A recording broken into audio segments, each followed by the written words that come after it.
a podcast to honor the gods. This better come with a sacrifice. Deus Ex Media. Content Capable acknowledges the Indigenous people on the land on which we record this podcast, the Turungurung people. We offer our respect to their elders, past, present, and emerging, and extend that respect to all Aboriginal and Torres Strait Islander people.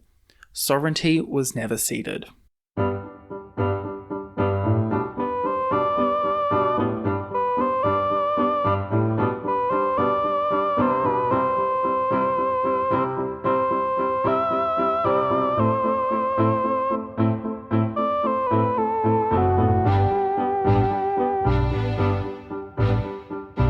Welcome to Content Capable, where we keep gobbling up new friends and saying hello, and then maybe not talking to them for almost a year and a half on the podcast, and then going, oh shit, we should probably have this person back on again. My name's Sam, I'm your host, and joining me is Mary Clay. If that's too complicated with you, it's MC. Hi, MC. Hi! That was a lot of words all at once. Shit. I mean, that's what any podcast is, right? A lot of words all at once.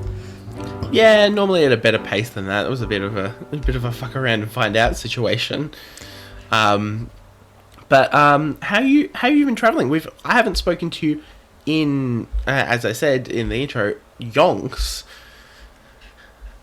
Yeah, it's been a while. It's been a minute. I feel like a lot of I'm trying to think back to like where in my life was I the last time I was on this podcast, and I think I have since lived in a completely different apartment than the one that we recorded and the one that I am currently in.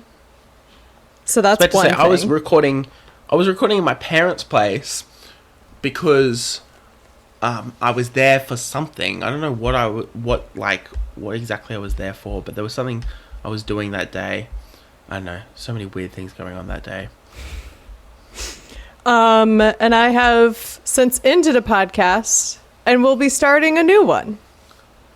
Yeah, did you want to kind of share what Skywalk Before You Run is going, well, what it's going to be? It's pretty self-explanatory, but Well, it might not be, because some people might be like, oh, she loves Star Wars so much, so she's going to start a Star Wars podcast. If you don't know, I hosted a podcast called That's What I'm Tolkien About, where I experienced the world of Tolkien for the first time. And I kind of reached a point where I was really done with it. I just did not want to read any more Tolkien. I was getting kind of burnt out. I felt like I had really gotten as much fulfillment and value out of Tolkien than I was going to, and that anything else was just going to be a weight on me, and that it wasn't going to be enjoyable. So I knew that at some point I would reach, that day would come. And in the back of my mind, I had all these other ideas for projects that I wanted to do. And now I will be starting a podcast called Skywalk Before You Run, in which I experienced Star Wars for the first time. And that will be happening sometime this fall, is all I can say. Yeah. I don't know. Yeah, that's look, it's been an amazing run of, that's what I'm talking about. What were, for you, some of the highlights of running that podcast? I feel like I was in it was a really exciting time, but it was like a total whirlwind and a blur when I started covering the Lord of the Rings movies. That was when I really started getting, not that the whole first year of the podcast wasn't fun, but it was just I don't know. It was just I'm trying not to be spoiled. I'm trying to learn a lot about this very complex world. I am taking it a day at a time. And then I got into the movies and it's okay, well, now I can have fun with it. Now I can dive into the lore and I can talk about these characters that I know a lot about, and I can say, I can have opinions. It felt like I could finally, I can form opinions and be okay, now that I know what this is about, I want to talk about Faramir for an hour and a half, which I have done.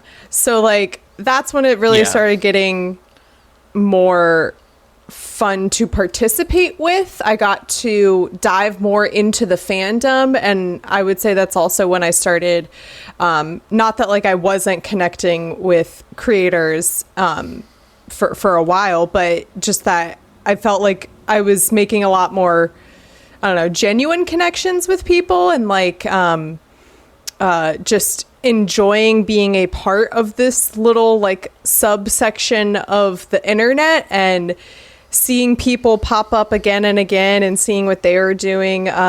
So I would say that was like those couple of months when I was doing the Lord of the Rings movies were, I would say, the most fun, because I was still in an era of like, it's what it is. I'm gonna maybe read The Hobbit and then that's it. And I was just, I mean, not that I wasn't having fun the last couple years as well, but like it was just not as much pressure. I was making silly memes. I was just reaching out to people at random, and a lot of times they replied immediately and things lined up really great. And I felt like I had a different energy than I had when I was doing like the Silmarillion. So that was like a definite fun couple of months on the pod. Yeah, like, would you kind of argue that at that point where you had finished the books, you were in the middle of covering the movies, you kind of become, instead of, in a discovery phase, you were basically had moved into like a fan phase, at least of the Lord of the Rings section of the series, where, you were covering that. Would that be an accurate description? Yeah, that's a great question. And like this idea of, am I a fan of Lord of the Rings, is something that like I have grappled with for a couple of years. And I have someone who every time I like ask for questions, or I'm doing a Q&A, they always ask me, do you feel like you're a part of the fandom, or do you feel like you're just creating for the fandom? And it's like, changed as my journey with Tolkien changed and evolved. In general, like, yes, I am a fan of Lord of the Rings. I think it's possibly like one of the most impactful stories that anyone has ever created in the history of mankind, and that no one will ever compare with J.R.R. Tolkien, as much as I make fun of him. Jolkien knew how to write a book, and he and any other author will not write it and should not, because he was insane, write it in the way that he did. And so like that's on one level, but on the other thing is that it's so impossible for me to separate myself as the creator from the fandom, because if it weren't for the fact that I became a creator in this space, I would never be in this space to begin with, if that makes sense. Yeah, like exactly. I just genuinely never would have. I mean, like, I had already seen the first Lord of the Rings movie and never felt a desire to continue watching it. So I know that for sure. Yeah. And I know that if I had started reading Fellowship of the Ring, I never would have finished probably even the first chapter. So that's hard. Yeah. But it is really, it's just been like a really, I don't know, cool experience to be a creator in the fandom, but also be like, I am creating in a space that's based on a work that is like genuinely really excellent. I think it would be different if I was, and it might be different with Star Wars, if I become a creator for something that I don't enjoy, which we will see what happens there. And I suppose that's the gamble when you're experiencing something for the first time, right? Like and we all go through this, where we kind of go, we don't know whether we're going to like this or not. Well, we've got to try it, otherwise we won't know whether we'll like it. And who knows, maybe it will be our favourite thing. Or, as you said, like Lord of the Rings, it's an incredibly well-written, well-crafted fantasy world and set of a series, plus, associated titles and bits and pieces, and, heaps of adaptations as well. Yep, and more coming down the pipeline, too, so... And that's like, I'll add a note if you get any questions, which I keep, no matter how many times I answer this question, I still keep getting it, which is that I have not actually ended That's What I'm Talking About. I have not published the last ever episode because there is still stuff coming out. Rings of Power, for example, only the first season is out right now. And they are slated for, I think, 5 seasons. We'll see if that happens. I don't know. Committing to 5 of something just reminds me of a certain other fantasy series that committed to 5 of something. And then, petered out after 2 I mean, or like, 3. on one hand, it's really in this, like, age of streaming where, for example, there's the Pink Ladies series on I'm Paramount so angry about that. Literally the first season came out and they already canceled the second season and took it off of their streaming service. So, like, in an era where stuff like that happens, I think it is really great when networks can be like, you're greenlighted for 5 seasons, because then the writers and the creators have a lot more room to tell a cohesive story with lots of arcs. It's the difference between Avatar: The Last Airbender, which they knew they were going to have 3 seasons and only 3 seasons from the beginning. And so they could tell that whole story, versus Legend of Korra, where they were renewed season to season. So they had to tell things, within a 10 episode span. Where was I going with this? Oh yeah, Rings of Power. Anyway, so additional seasons are going to keep coming out. I enjoyed it. I don't think it's the most mind-blowing television show I've ever seen. I don't think it's exceptionally amazing, but I still found a lot of enjoyment from it, and I would like to see where they continue to take it and where they take certain characters. So I will keep watching that, and as long as I keep enjoying it, I will come back and make episodes for those. There's an animated movie about Rohan that's coming out next April. So I will, at the very least, I will be back on That's What I'm Talking About April 2024 to talk about this Rohan movie, which I think is super cool because we haven't seen Tolkien animated since the late 70s. So the late 70s were a time. Yep. One of those movies involved the creator on like mountains of cocaine, just like yay, we love so much cocaine.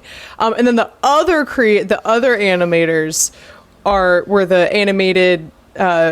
the team behind like your favorite Christmas animated classics, such as I think it's like Frosty the Snowman and like Rudolph the Red-Nosed Reindeer. There's like a bunch of those wholesome things. So. Anywho, I have not finished That's What I'm Talking About officially. No, wait. Well, I guess I don't know. I keep saying like I have officially, unofficially ended it. We're like, I'm good for now, but you'll see more of me. You're moving away from, consistently covering, the Lord of the Rings. You raised a very interesting point, a couple points ago, where you said, you can watch something, appreciate that it's good, but it doesn't have to be the best thing in the world. Do you think that, like, there comes a point within many fandoms that are so well established and quite legacy, like Lord of the Rings, that people, are so willing to defend every last second of the content that is made? I mean, I think there's always going to be those people, and it just depends on, it just, I don't know, it just depends on like everyone's level of enjoyment of something is going to be different. Everyone's expectations that they're bringing into it is going to be different, and it just depends on that. And I think I'm trying to think of like me personally, if there were, for example, The Witcher, Henry Cavill dropped out after 3 seasons, and they have recast Liam Hemsworth as Geralt for the fourth and final season. We're recording this, by the way, the day that the third season of The Witcher has dropped. So the moment we stop recording, I will be watching that. I was about to say. And no one try to contact Mary Clay in the next 2 weeks. Yeah, exactly. Actually, I forgot that they're releasing the season in 2 parts. So I'll probably knock out, it's probably only 3 or 4 episodes. So I'll probably knock it out really quick. Anyway, that is one instance where I saw a lot of fandom backlash of this is something that a lot of people have enjoyed and have different opinions on and everything. But this was such a detrimental change. And it's not anything that the creators, it's not like the producers fired Henry. It's not it's suspected that he chose to drop out because he is such a massive Witcher fan that they were making drastic choices that he didn't agree with. Also suspected that he was having contract issues and conflicts with Superman, which he was also dropped from Superman. So but I just the backlash and the absolute visceral reaction of people who were still barely hanging on the Netflix Witcher train.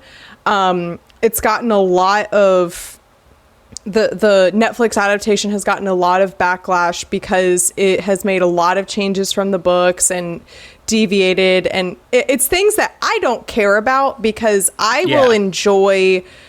will take my Witcher in any way it is presented to me, basically. If you give it to me in a book form, I will read it. If you give it to me in a Netflix show, I will watch it. If you give it to me in a video game, I will play it.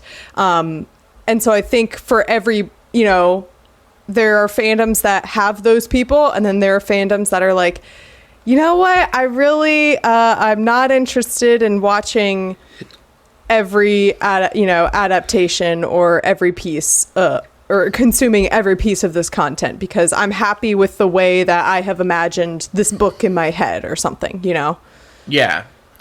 And I think, and this is just a typical internet thing. And I see it so often online in bits and pieces. But just because you don't like something doesn't mean that you have to watch it or complain about it. That is totally something you can go, well, I'm just not going to engage with it. I'm not a fan of it. I'm not going to engage with it. I'm not going to hate consume it. I'm not going to go and make complaints about it. Other people must be enjoying it because it's incredibly successful and Netflix gave it a 4th season. So, yep, yeah.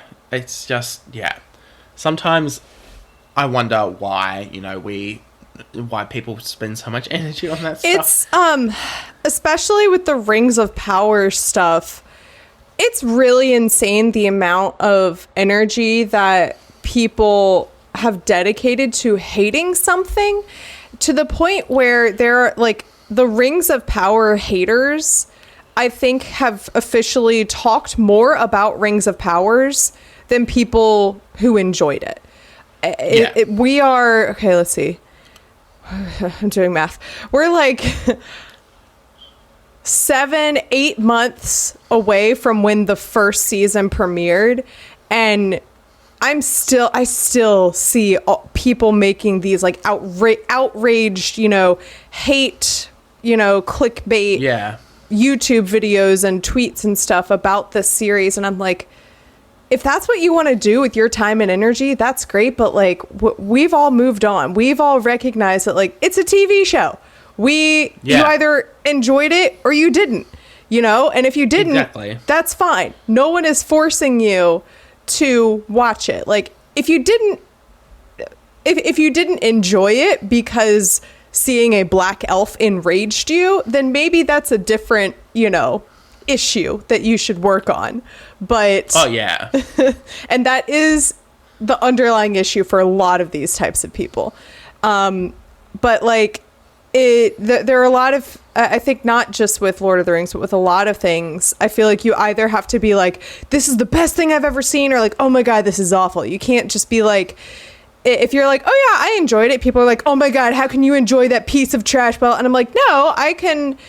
And this goes back to something that in the beginning days of That's What I'm Talking About, I started like coming across and having to repeat ad nauseum, which is that you can enjoy something and still critique it and still find its faults and still have valuable discussion out of those things. And I think that that's incredibly, as you've said so many times, it's an incredibly important part of the way that we consume media and the way we discuss media, because you can't just go and sit and say, well, that's good and that's bad, and it's black and white. There's no, like, media, humans, just in general, we aren't black and white. So, why should we be, putting that same kind of rubric on, creations that other people have created and are proud of and have spent, days, weeks, months, years working on. But yeah, look, at what point exactly did you feel like, okay, it's time to move on from J.R.R. Tolkien's work and associated, bits and pieces? I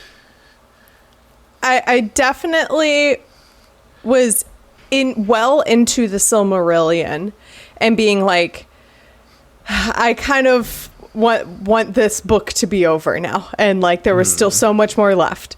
And then I had like a lot of I don't know. I got like a second wind from Rings of Power, because that came when I was almost done with the Silmarillion, but not quite.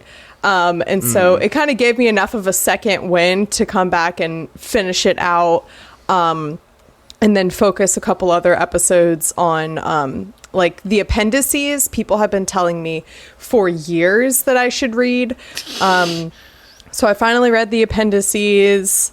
What else did I do? But yeah, I mean, definitely like I would say I was like maybe halfway, 3/4 of the way through the Silmarillion, and I was like, okay, I really need to figure out a way to keep enjoying this. And if I can't, then it's time to end it. The problem is that I hate that I say like, oh, I wasn't enjoying it, because I don't want people to listen to those episodes and be like, oh, she hated doing this. She didn't like these episodes. And I don't want like my guests during that time period to feel bad, to be like, oh, she didn't like doing this. Like, I enjoyed it, but I definitely, I had to spend a lot more like mental energy to make it happen, rather that it was more like, okay, now I have to sit down, and like I would literally finish editing an episode and be like, okay, time to come up with a meme to post, because that's what I do every week. Yeah. And then early this year, what year are we in? 2023. Is when I like really started officially making plans to come and join. I don't know if we said it or not, but I'm bringing Skywalk Don't Run to Deus Ex Media.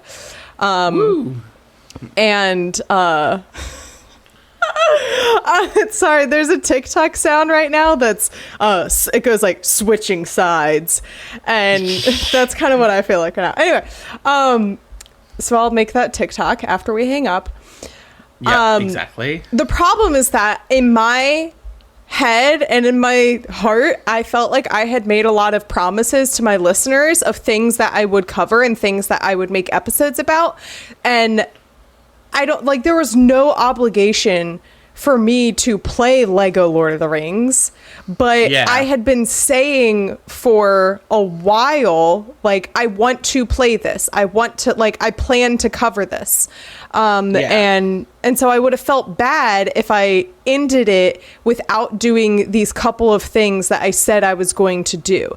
And then like it kind of kept going for like another couple months. Like I was in our creator chat being like, okay, I've officially decided I'm ending it this year. And then everyone's like, woo, so what, next month? And I was like, no, 3 more months. Like I have 3 months more of content. And that's also not including like, I remember saying like, oh yeah, this was years ago when I had so much youth and energy.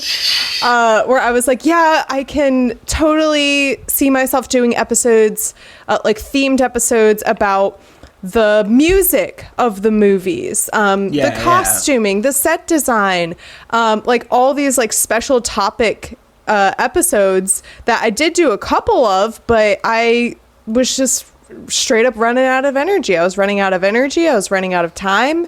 I'm a busier person now. I felt like I had exhausted a lot of guests, and I also think a part of it is that I was like just starting to run out of luck when contacting guests. Like I don't know what it was, but in the beginning of the podcast, I would reach out to a bunch of people and not always hear back, but a lot of times I would hear back and it would be an affirmative, like, yeah, I'm good to go. Let's do next week. But for some reason I got in this huge rut where like every single person I contacted for like, I remember the Lego game. I reached out to so many Lego creators and I only heard back from one. And in the past, like, I don't know what it was, if it was like luck or a coincidence or whatever, I might have heard back from more, or I don't know. And then people's schedules are just different. And so I was like, I think it's time to, give it a rest, take a break this summer, and then, shift my energy to something new. Yeah, exactly. I've definitely noticed that as well, as someone who relies, and you and I do the same thing, relies solely on guests. It definitely has slowed down over the last 2-3-ish years.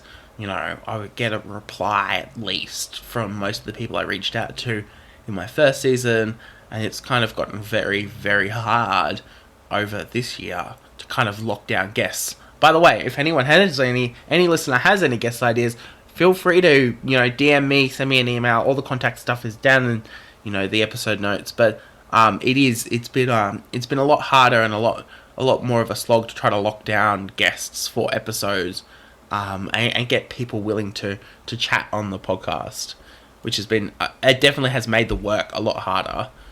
Yeah. And I think, part of it is definitely that like we are in a quote unquote post-pandemic world.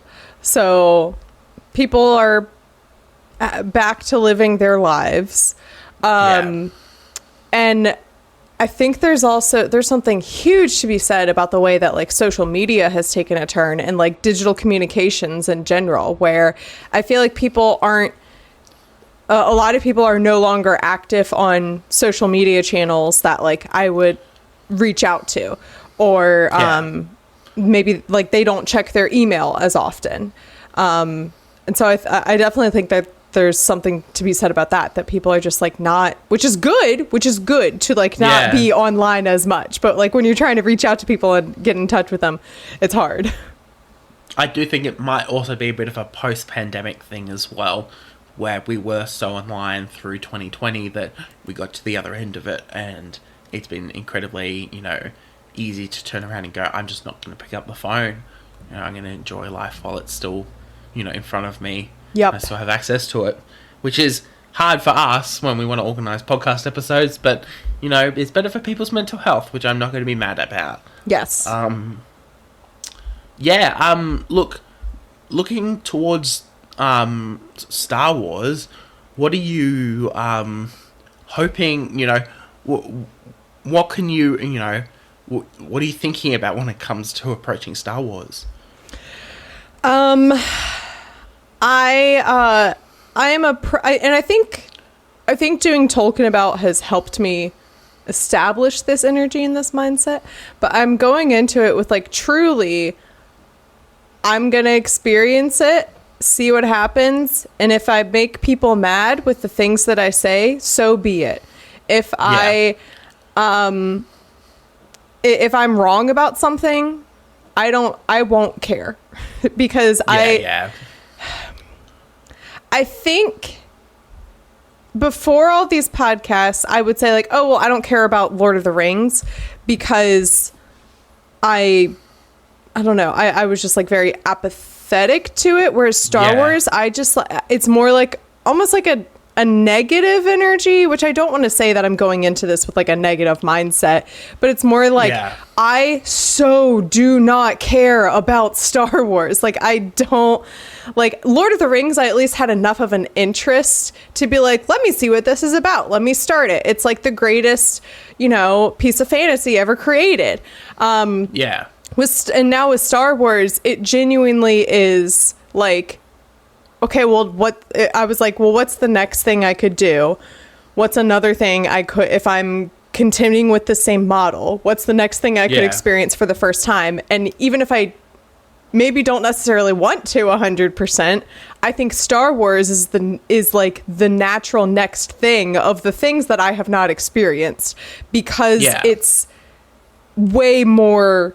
It's like just as massive, if not more massive, than Lord of the Rings. And so I think, so going into it, coming back to the question you asked, God, I am truly just I'm gonna watch it. I'm gonna see what happens. I'm gonna see what my thoughts are. I have I have genuinely no idea what I'm going to think of the movies. I think like going into Lord of the Rings, I at least knew that like this is an epic quest. And like this is something that if it was written 70 years ago and then they made these movies 20 years ago and they won all these Oscars and people are still obsessed with it, like that seems to me like, okay, I think that genuinely could be a good story, but I'm also like, I'm not a big movie person. I especially of like stuff created, when it started in the 70s. So like, I have no idea what I'm going to think when I watch them. I feel like I'm going to watch them and be like, oh, okay. Like, I don't think I'm going to have any, I don't know, outbursts of like extremely positive emotions or extremely negative emotions. I think I'll be like, okay, that's what Star Wars is. Cool. I guess let me talk about it with people now. I definitely think that like, that's what experiencing something for the first time is. You're not going to have, unless you kind of know what you're walking into, which you don't, you're not going to sit there and go, this is the most amazing thing ever, or, you can appreciate where it's come and why it's popular, but, it's not going to be, something that you sit there and you go, oh, this is so amazing, you're going to sit there and go, oh, so this is what, as you said, this is what Star Wars is, and then you can, analyze and critique it and speak about it with people, and, as you said, experience Star Wars for the first time. Yep. Yeah. And, like I said, I'm like, so I think my attitude of like, I don't care what happens is going to carry me through a lot of being like, if like people try to correct me, I'll be like, I don't care. I'm not. One of my favorite things to do, in the beginning days of Tolkien about when people were like, I can't believe a fan account is posting stuff like this, I would say like, well, I'm not a fan, so I'm just creator, so I feel like that will I don't know, shield me and give me like a fun energy to approach it with. And I always find as well that like an outside voice and outside perspective is always way more refreshing than someone who's known it all their lives, and is a big fan. You're not going to sit there and go, well, I've got undying praise for this. You're going to sit there and go, well, why did that happen? I'm confused as to what's going on here, etc., etc. As you said, you're not going to come, with the greatest, you're not going to come with a fan mindset. All I can think of is turning yourself into some sort of Stan fan or something. I don't know why.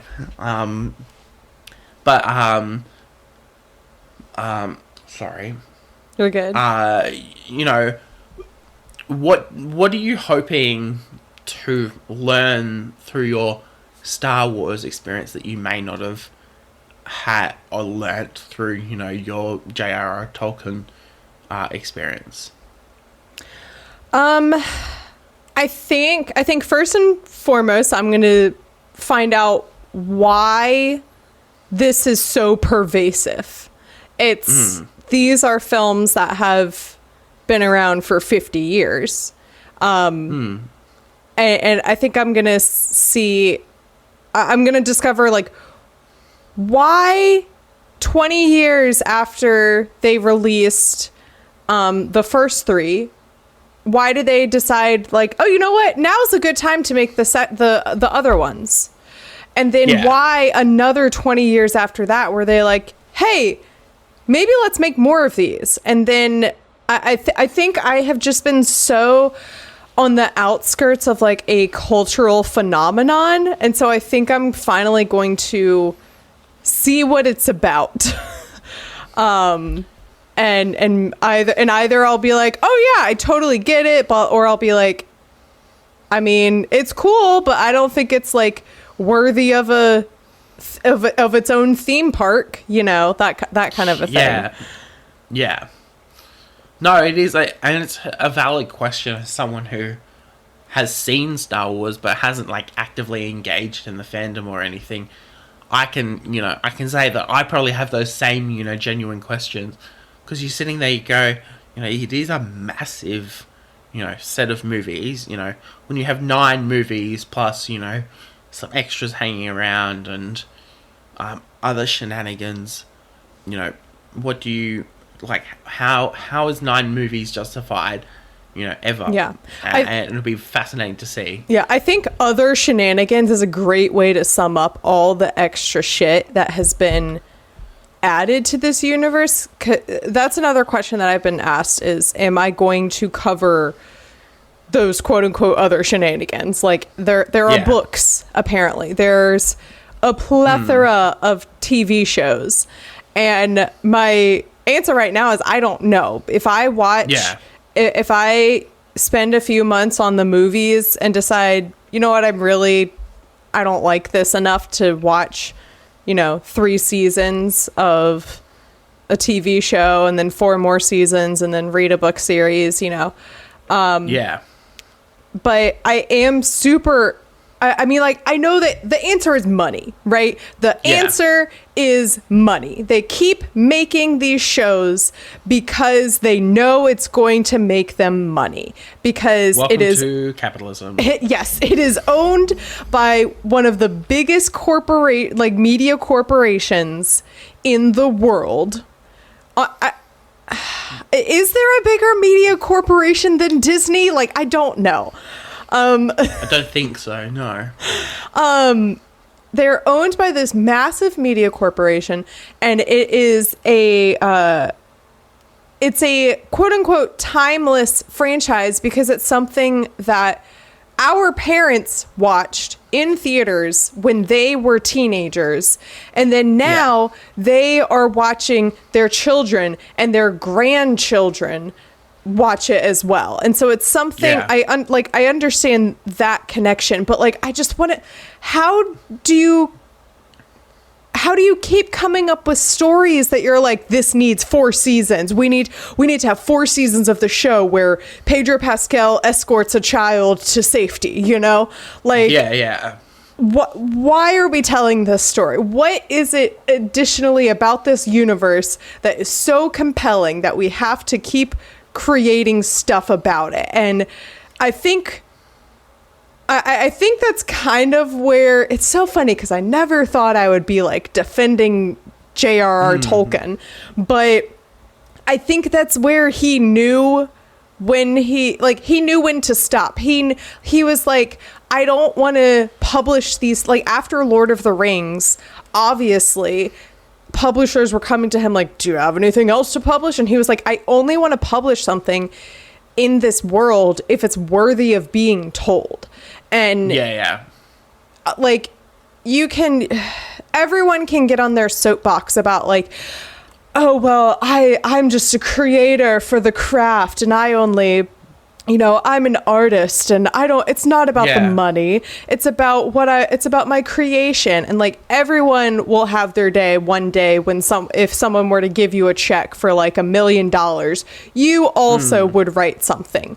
But I just like have to wonder, as the creator of this giant franchise, is there a stopping point? Is there a point where they're like, actually, yeah, I think we're good. I think we're out of stuff to say.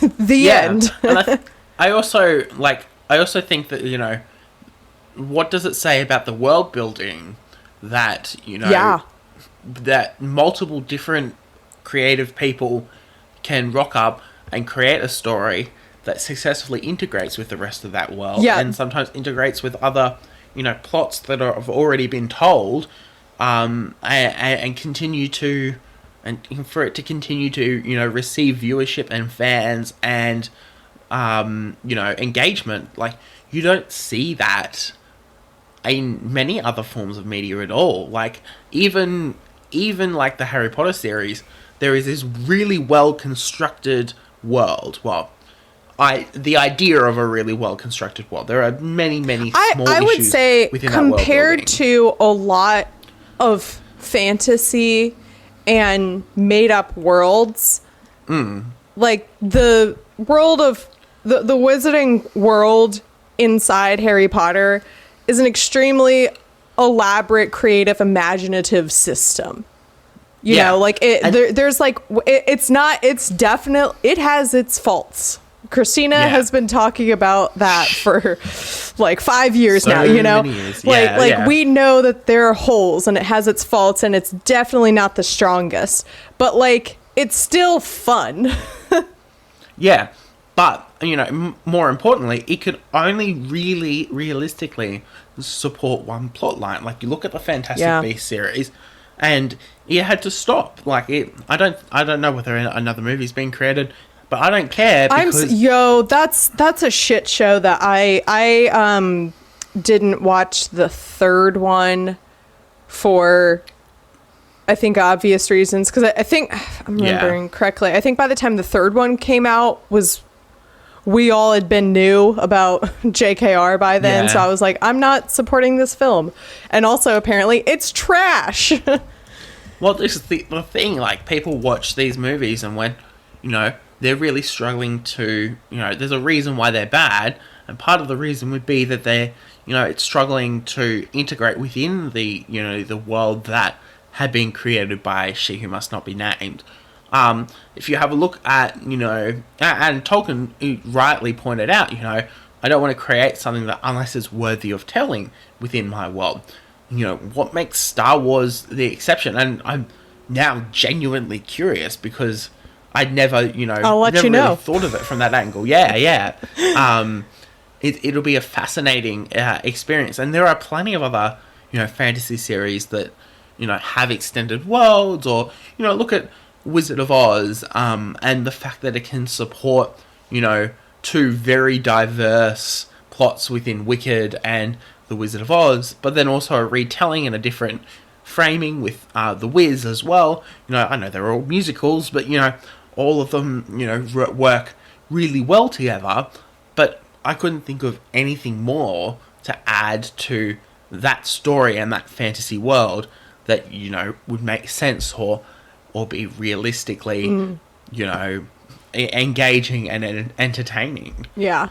And you said earlier something about like the world building, and that's another thing I'm really interested to see what it's like, because again, I'm coming off of one of the greatest world builders of our time.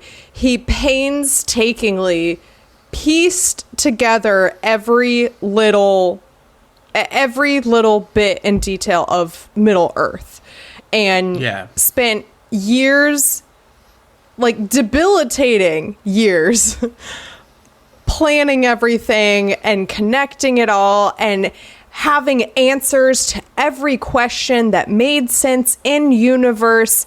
And like it holds up in a way where it's frustrating to me, because like with Harry Potter, we can do dumb shit like say, well, how do we know that like one of the things is, how do we know that Harry Potter isn't a trans character? Because he's so, I don't know, like he's so oblivious to the rest of the world around him that like sorry, I'm doing a terrible job of explaining this, but there's like a lot of jokes about like Harry could be this and Harry could be that, and we don't have evidence to prove like contrary otherwise, you know? Whereas in Lord of the Rings, you almost can't have like silly theories about like, well, what if Gandalf was secretly a stripper during those years that he was missing between The Hobbit and Lord of the Rings? And it's like, well, actually, we know where he was. He was in Rivendell and he was doing this and blah, blah, blah. And so I'm interested to see a universe that is being crafted in an entirely different medium, of course. Like, it's not being... It started out as a movie. And then seeing how that compares with the plethora of creators that have touched this world. And being like, does it all connect? Does it all hold up when you put it all together in a line? Or are there a variety of plot holes? And so that's kind of what I'm expecting, is that it's not going to, when you look at the like world building elements and put it all together, that you're going to be like, oh, no, a lot of this actually falls apart. Yeah. And it'll be a fascinating one, because I haven't gone back through the Star Wars content in years. It's just not something I'm not a huge high fantasy person, but you know, it would be so fascinating to go back through this and go, I watched this as a child, does it hold up for me as an adult? You know, and I think that is it would be a fascinating experience to kind of go, you know, and also, you know, experience alongside you experiencing that content for the first time. It would be very interesting. Is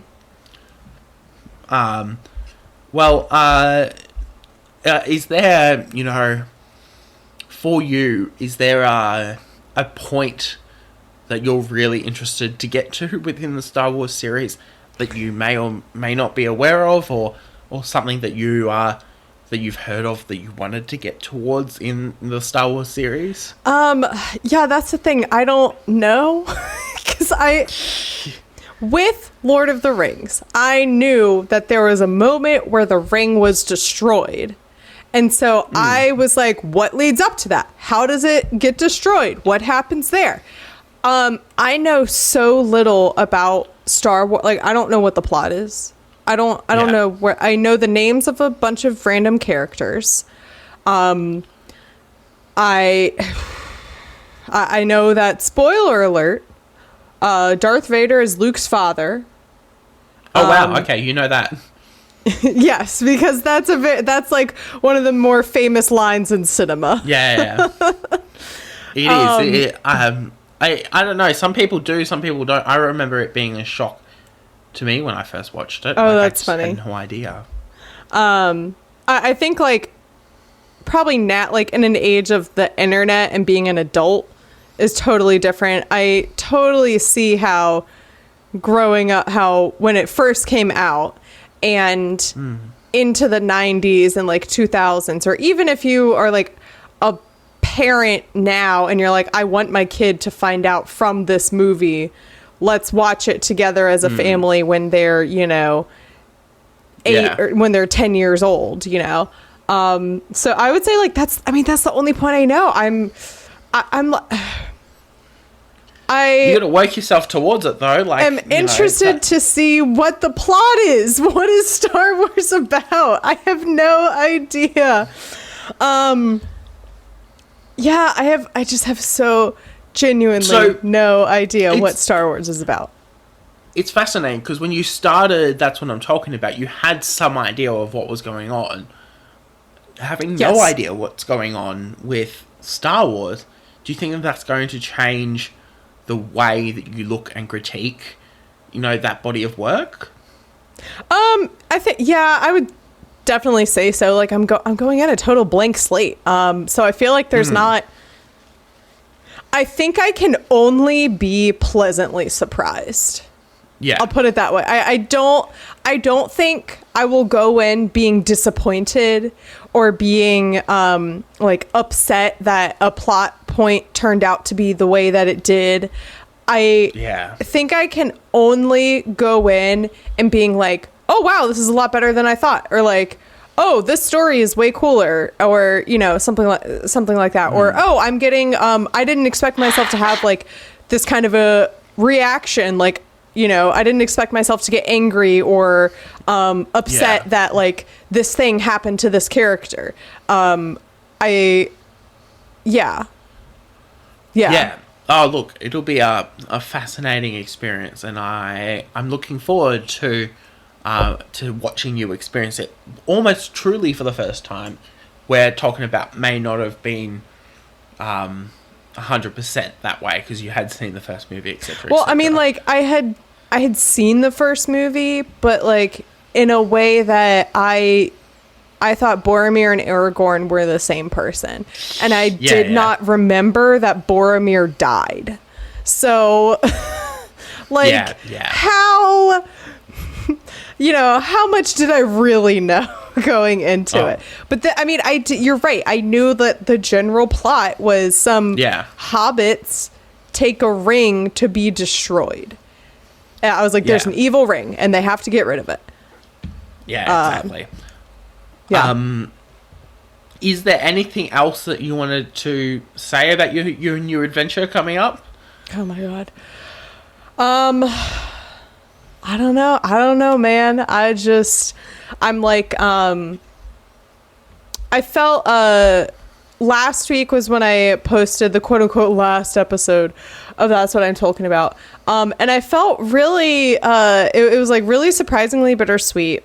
And like, I felt sad about it. Like I was editing it and I was looking, like it really didn't hit me. Like I knew, oh, I'm recording the last episode. I knew I'm saying That's What I'm Talking About for the last time. Again, not actually the last times. But it didn't really hit me until I was editing it. And then I'm in my Audacity project and I reached the end. Like there was like one more minute left to edit. And then I was like, oh, there's nothing else after that. Oh, that's weird. Is it going to be weird not editing the podcast for another couple of months? I know, it's already felt weird. Like this Tuesday, I didn't know what day. I didn't know what day it was because I hadn't posted anything. I hadn't shared anything. I haven't contacted. The past couple months, I did take a couple. There were a few times where I took a week off. So it's not that I've never posted on a Tuesday in the past 4 years, but it's my habit that I post it, I share it on Twitter, I share it on Instagram, I post a meme, I tag people, that's the habit. So this past week I was I thought it was Thursday or Wednesday, all day. Anyway, as weird and as kind of bittersweet and sad as it felt, it was also kind of an immense relief of being no, this feels like the right decision. This feels like a good step forward. And I was I would much rather end the podcast, That's What I'm Talking About when I feel like I'm in a good place, rather than letting it fizzle out, or rather than the main thing is just that I don't like it when podcasts go on these random breaks without even announcing it, or because I here's the thing, as creators, and I'm saying this to you, I'm saying this to me, I'm saying it to everyone who is a creator, you don't owe your audience anything. You're a person first and foremost. However, I feel like if you are a respectful creator, you do care about the opinions of your dedicated listeners, your dedicated audience members who are showing up every week, retweeting, liking, commenting on stuff. And so I feel like there's a sense of obligation to keep listeners, to keep patrons in on, in on the loop and be like, Yeah. this is what's happening. I want you to be Yeah. informed. I don't want it to be a surprise. I don't want to just like all of a sudden be like, oh, I guess like I'm out of content to make, so I'm going to stop posting. And then my listeners are like, what happened?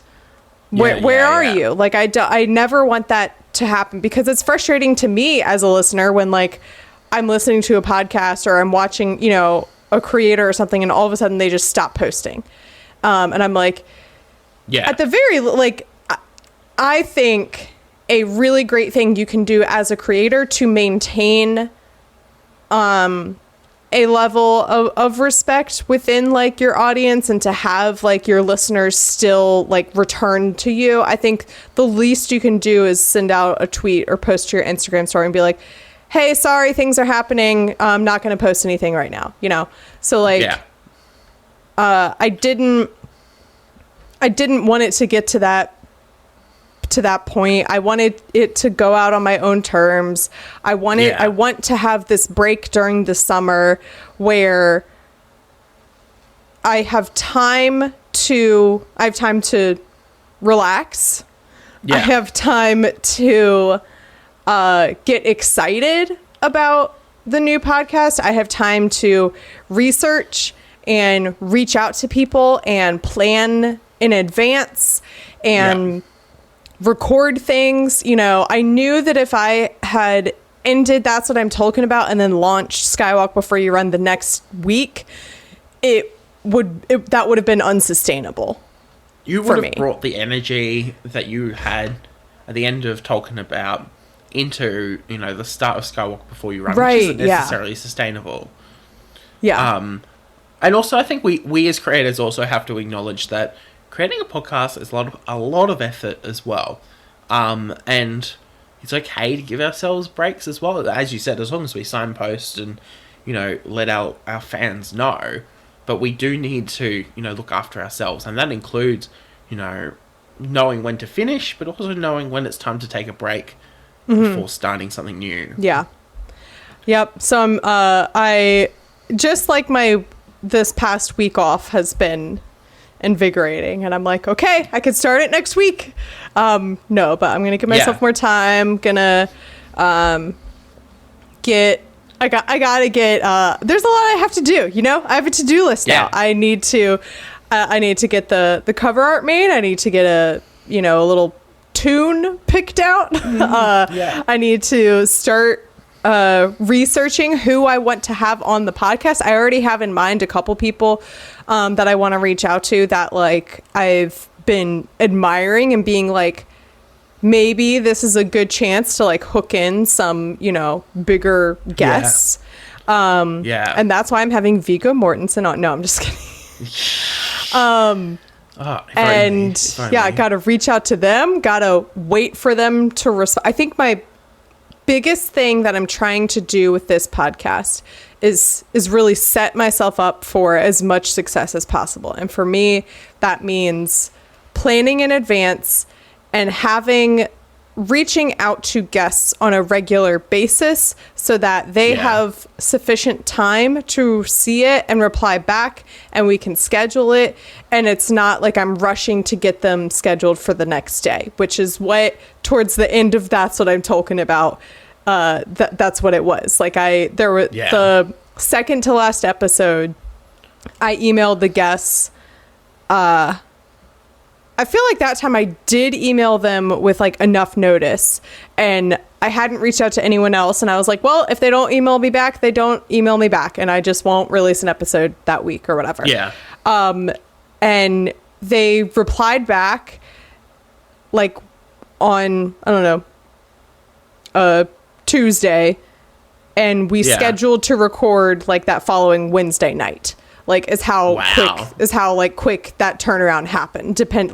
Based on, because I was like going to be away that weekend or something, and then they were also busy, and so it was very last minute towards the end of That's What I'm Talking About, and it was very stressful to be like, I don't know where my next guest is coming from, and I'm the kind of person that I don't like to take a week off.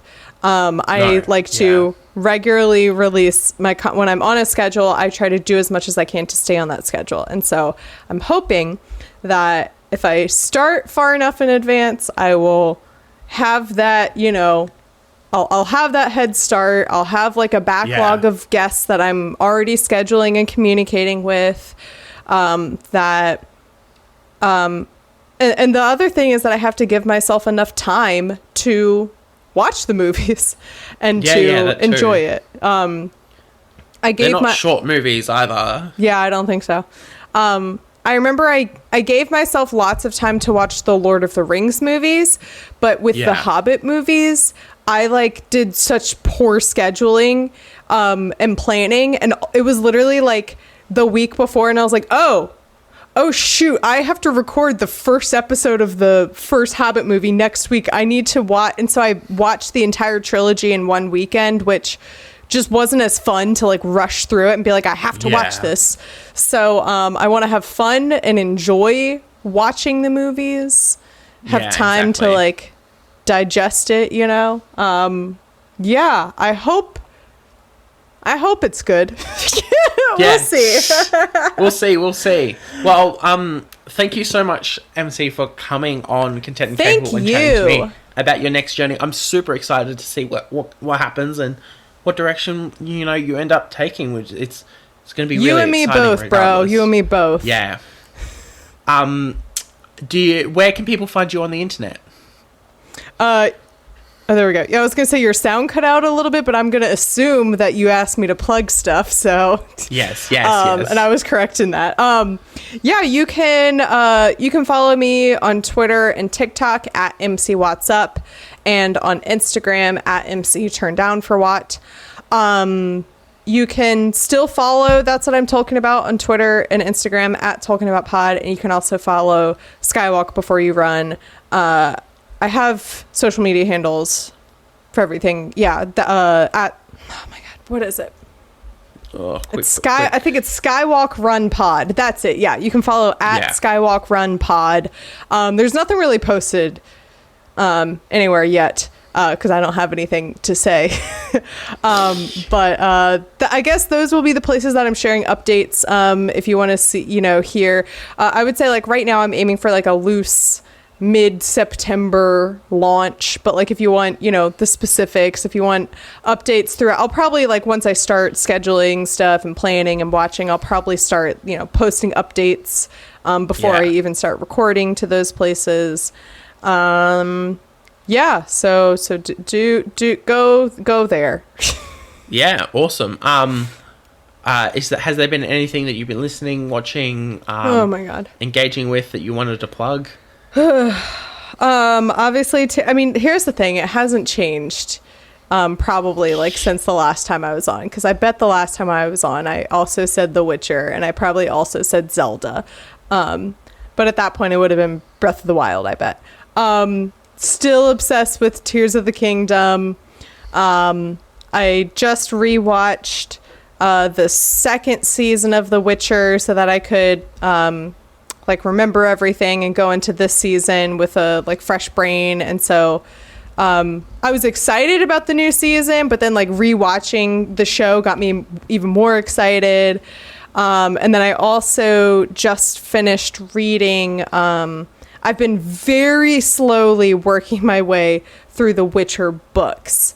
And last night I just finished the second book, Sword of Destiny, which ends with the way that season 1 of the show ends.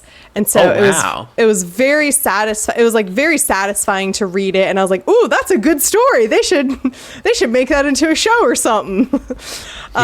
So I've been very steadily working my way through the Witcher books. I'm gonna actually go tomorrow and hopefully find some maybe secondhand books to get the rest of the series. Just having a good old time with my, fantasy worlds. I will inform you that last time you were on the podcast, you did plug Inside by Bo Burnham.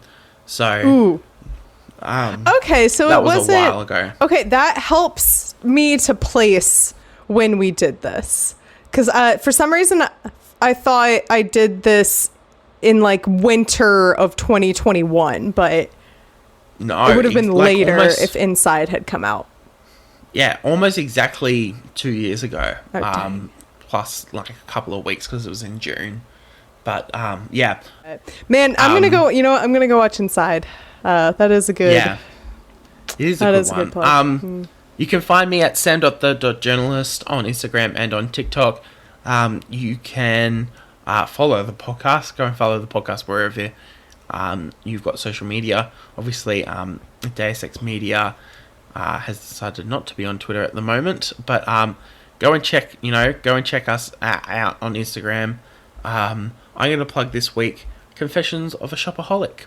I watched it for the first time, and what a wild ride that one is. I need to look this up because I think I'm confusing it, and I am. I'm confusing it with the Disney Channel original movie Confessions of a Teenage Drama Queen. Yes. It's only a few people in the world I would expect to do that, and one of them is exactly UMC, so very on brand. It's fine. Right Well, there. I'm glad you watched something new to you and you enjoyed it.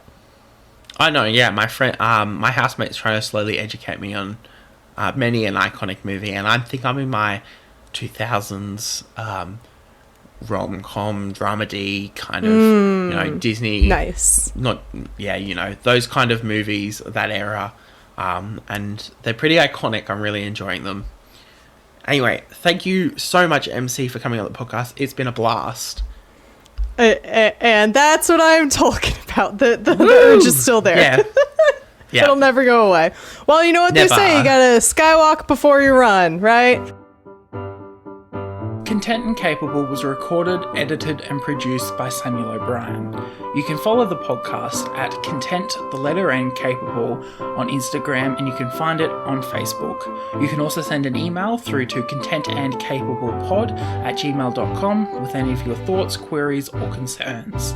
The best way to support the podcast is to leave a review on your preferred podcatcher so more people can hear the podcast. The art was done by Opia, and the music was written, edited, and produced by Jason Hilton. Content and Capable is proud to be a part of the Deus Ex Media Network, where you can find a podcast for any of your nerdy interests.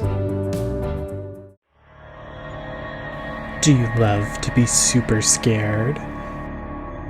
Do you enjoy listening to hilarious hot takes on timeless classics? Well, fear not, listeners. I'm here. Welcome to the Super Scary Podcast, where we cover everything from the supernatural to the superpowered. I'm your host, Josh, a scaredy cat nerd who enjoys superhero, sci-fi, and horror movies way too much. Whether I'm processing my trauma from Texas Chainsaw Massacre or reminiscing on the nostalgia of Hocus Pocus, my guests and I have a hilarious time going through our favorite and sometimes not so favorite moments. I'm your friend till the end, listeners, because everyone's entitled to one super scary podcast. We post weekly episodes on Mondays, and you can find us at Super Scary Podcast on all the socials. See you in the afterlife, listeners.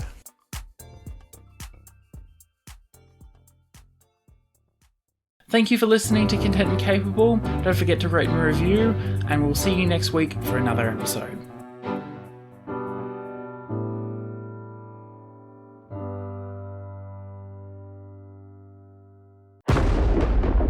Deus Ex Media.